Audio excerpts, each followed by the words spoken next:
Bonjour à toutes et tous, bienvenue dans le premier webinaire de la série de 5 webinaires que nous organisons sur les équipements médicaux essentiels dans le cadre de la pandémie Covid-19.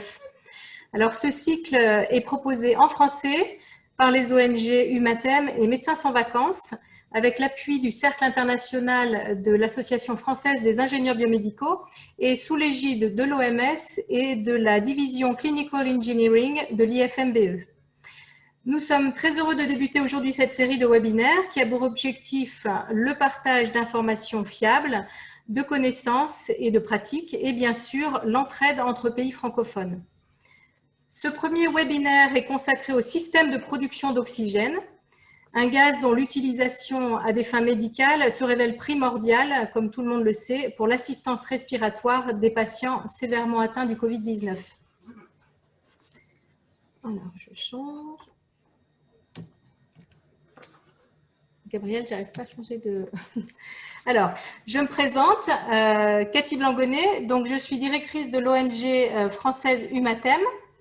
Humatem est une ONG support qui s'est spécialisée depuis 20 ans dans la coopération biomédicale solidaire et nous sommes en relation officielle avec l'OMS depuis 2015.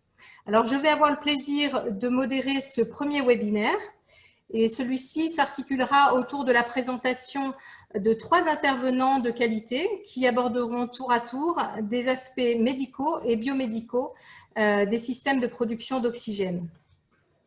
Pour l'animation de ce webinaire, je serai accompagnée du docteur Augustin Tamboué, qui est responsable de la politique de santé au sein de l'ONG belge Médecins sans vacances.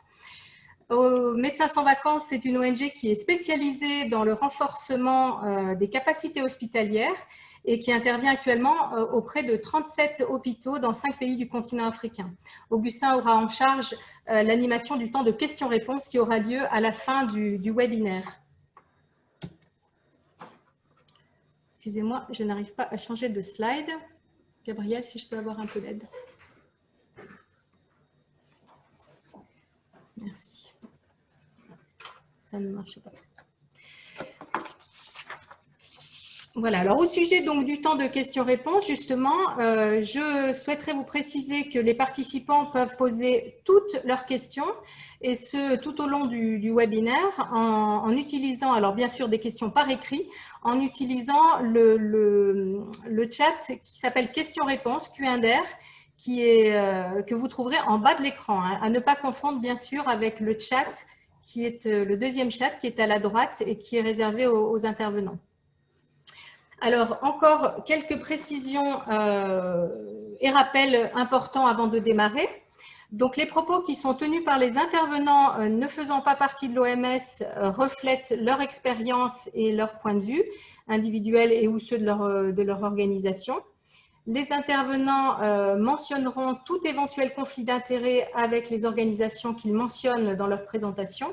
Et puis, les sociétés, produits ou les modèles qui sont mentionnés par un intervenant au cours de sa présentation doivent être vraiment considérés comme des exemples et non comme une publicité pour la société, le produit ou le modèle en question. Alors, pour commencer, nous avons l'honneur d'accueillir Adriana Velasquez-Berumen, qui est l'ingénieure biomédicale en charge des dispositifs médicaux et des diagnostics in vitro au sein de l'OMS.